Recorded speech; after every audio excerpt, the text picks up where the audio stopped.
Ooh, we had an interesting one. It's Wistoria episode 8. Shall we date? Now, just before I dive into the episode, without really meaning to, I've started to dive heavily into the recap side of things with these videos, and I do want to avoid that. It's just happened naturally for some reason. I didn't really set out to do that when I started these. These weren't meant to be like a complete breakdown of each episode.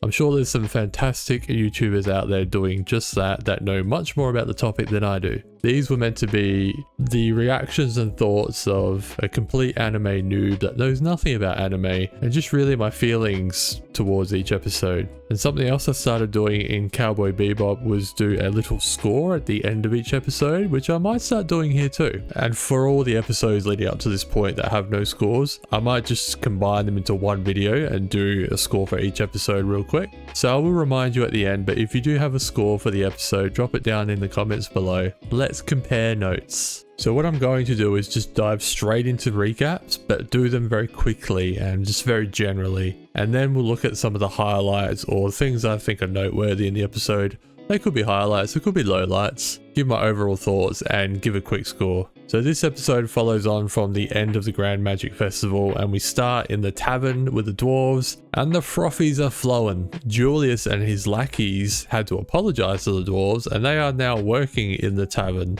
to sort of pay off the damage and I guess mental harm they've caused. Back at school, Will is very popular now because he's shown everybody what he can do against a high-level mage. Actually, 2 high-level mages. People are coming up to him and they want him to join their party for this praxis exam thing, which I think is something that happens at the end of the year. Anyway, it's an all-student exam where they have to do some dungeon crawling. Collette is not enjoying this at all, and she blurts out in front of everyone that Will is going shopping with her, so he can't do anything with anyone else. Back at home, Rosti is quizzing Will about this shopping excursion. Seems to be a bit suspicious. And when Will actually meets up with Collette, who is dressed up very nicely, Rosti shows up. Collette doesn't like this either. Making matters worse, Rosti is stealing all of Will's attention throughout the whole day. Colette's just really raging here. So at one point when Collette and Will are alone for a minute, she confronts him about Rosti, saying like, what's the deal with Rosti? Are you sure he's even a boy? And then get this, Will's response is, oh, I'm sure Rosti's a boy.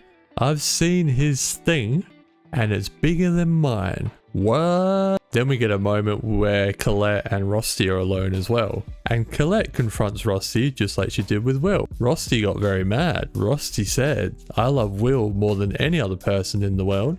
In fact, Will loves me too. And starts talking about some of the things they've done together. Apparently they have a nice bath every day. When Collette asks what happens in these baths, she tells her to use her imagination. The plot thickens. Anyway, while all this is happening, Will has wandered off and is confronted by Miss Perfect. Now, I've forgotten her actual name, they do mention it in the episode. She's one of those high-ranking students at the school, along with Julius and the elf mage. Well, she wants Will to join her party for the praxis exam. Will walks into a room to see the other party members. You've got Scion, you've got Julius, and you've got the elf mage. Of course, Julius and Scion are not happy about this.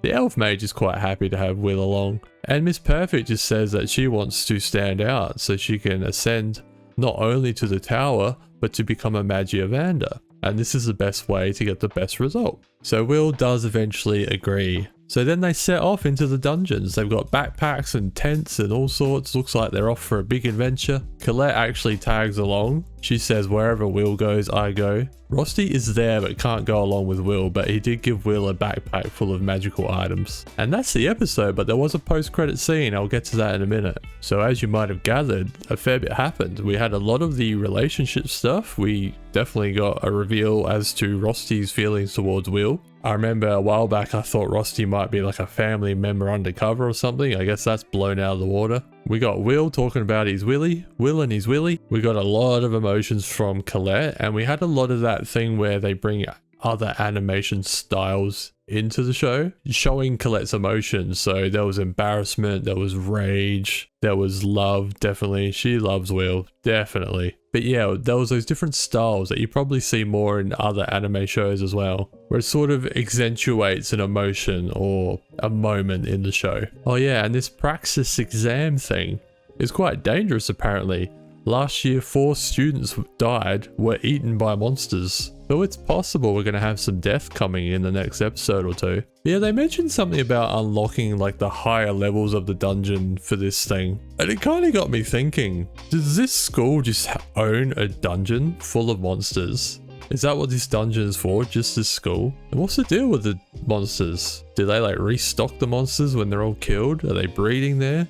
Do they have their little monster lives going on? What's going on with these monsters? Why is there just monsters in a dungeon at a school? Am I overthinking it? So the post-credit scene was back. It was this new character, this mysterious hooded character, saying that they've been sent somewhere for something, I don't know. But then we saw someone or something straight up rip a guy's head off. Just decapitated a guy with their bare hands. This has not happened in this show yet. I was not prepared for that. I wasn't expecting it. But it does feel like there's danger ahead. There could be some drama ahead. But yeah, this was fun. This was a fun episode. It is cool to see the relationship side of things because it does give the actions and consequences more weight. We know now that Collette loves Will. We know that Rosti loves Will. Will's oblivious, but Will loves Elfie. So there's a bit of a love cube going on. Yeah, it's interesting. So whereas the last couple of episodes were just like big battles mainly, this one had a lot more of the personal stuff going on, and it made it better. So I would give this episode a 7, I think, out of 10, which I think would rank it highly among the previous 7 episodes, but we'll see when I get to that. I didn't catch the preview for the next one, so it's going to be a surprise, but when it's ready, it's gonna be here.